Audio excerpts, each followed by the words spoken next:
एक शाम प्राची टीवी पर सीरियल देख रही होती है। तभी उसकी सास वहां आती है। अरे सीरियल में तो ऐसे मग्न है जैसे आज रात का खाना पड़ोसी आकर बनाएंगे।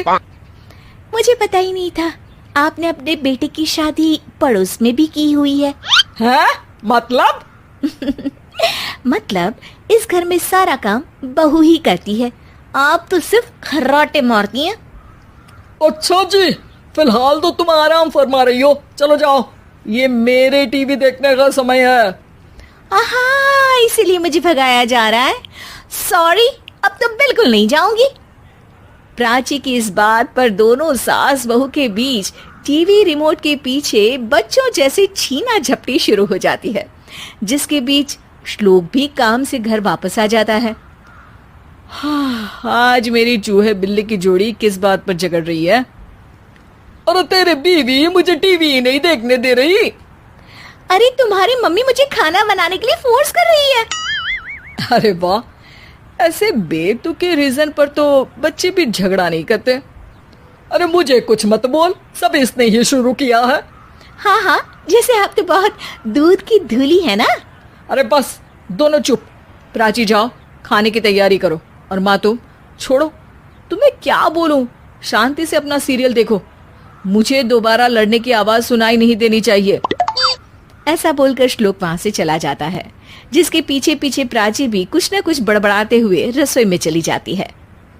हाँ हाँ, सासू जी को तो कुछ बोलेंगे ही नहीं, बस मुझ पर ही हुक्म चलता है, खाना बनाओ, जैसे मैं इनके घर में खाना बनाने के लिए आई हूँ।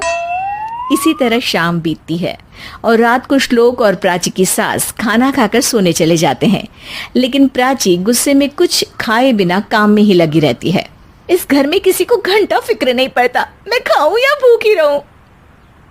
प्राची कुछ देर के लिए रसोई से बाहर जाती है और जैसे ही वापस आती है तो वहां दूध का भरा ग्लास देखकर हैरान रह जाती है। फिक्र पूरी है, बस दिखाना नहीं है। प्राची दूध पीकर सोने चली जाती है और अगली सुबह एक बार फिर सास बहू का कार्टून नेटवर्क स्टार्ट हो जाता है। ये तुमने ही किया है। अरे अजीब जबरदस्ती है, मैं बोल रही हूँ मैंने कुछ नहीं किया। दोनों ने मिलकर पूरे घर को पागल खाना बनाया हुआ है। यहाँ कोई नॉर्मल इंसान तो रह ही नहीं सकता, इसीलिए अब पड़ोसी क्या रिश्तेदार भी घर आने से कतराते हैं। और सुन बेटे, तू भी चंगा, तेरी माँ भी चंगी, तेरी बीवी भी चंगी, रिश्तेदार। हाँ जी, आपको नहीं पता क्या, गंगाधर ही शक्तिमान है, रिश्तेदार ही। हाँ हाँ, बस समझ गया। कभी जानवरों जैसे लड़ेंगी तो कभी जुगलबंदी करेंगी। भाई मैं आप दोनों के बीच में नहीं फंसना चाहता। सास बहू की इस मन मौजी जोड़ी से परेशान होकर श्लोक अपना सिर खुजलाता वहां से चला जाता है। चलो अब मैं भी कीर्तन में जा रही हूँ। इस पर जैसे ही सास कमरे में अपना पर्स लेने जाती है तो वहां नाश्ते की प्लेट रखी देख मुस्कुराने लगती है और नाश्ता करके घर से बाहर निकलते हुए कुछ पैसे टेबल पर रख जाती है, जिसके कुछ देर बाद सिलेंडर वाला घर आता है। ओ मोरी मैया, मैं सिलेंडर के बारे में तो बिल्कुल भूल ही गई थी। घर खर्च के सारे पैसे भी मम्मी के पास है और श्लोक से बोला तो उल्टा 4 बात सुनाएंगे। प्राची ये सोच ही रही होती है कि अचानक उसका चेहरा चमक उठता है और वो घर में आकर इधर उधर देखने लगती है। तभी उसकी नजर टेबल पर रखे पैसों पर पड़ती है, जिन्हें वो सिलेंडर वाले को दे देती है। ये सब श्लोक देख लेता है। अच्छा बेटे, इतना बड़ा घोटाला, सबके सामने मैं तेरी दुश्मन और पीठ पीछे तेरी मेरी यारी। इस पर श्लोक एक प्लान बनाता है और शाम को सब एक साथ बैठे होने पर बोलने लगता है।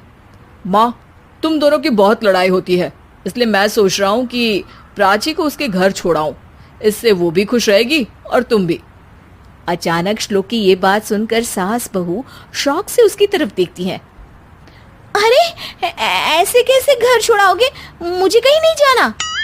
अरे तुमने बोला नहीं पर मैंने सुन लिया, तुम्हें मम्मी के साथ रहना अच्छा नहीं लगता, मुझे पता है। अरे वो, अरे जब बहू खुद कुछ काम बोले तो वो तुझे सुनता नहीं, और अब जो इसने बोला ही नहीं वो तू समझ गया। जब उसे नहीं जाना तो फिर जबरदस्ती क्यों कर रहा है? अच्छा, फिर आपको मौसी के घर छोड़ाता हूँ, बस अब आप दोनों एक घर में एक छत के नीचे नहीं रह सकती।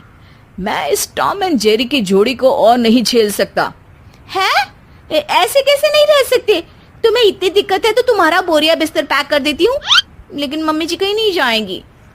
बिल्कुल यही सुनना था मुझे। अगर दोनों में इतना ही प्यार है फिर हर वक्त ये लड़ाई का नाटक क्यों करती हो?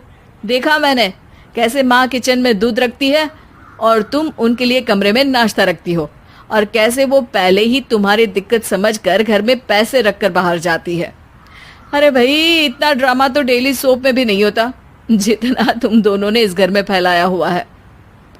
तू हमें टॉम एंड जेरी बोलता है ना, तो याद कर वो दोनों भी एक दूसरे को बाहर वालों की बुरी नजर से बचाने के लिए हमेशा सबके सामने लड़ते थे, लेकिन अकेले में दिक्कत के समय मदद भी तो करते थे।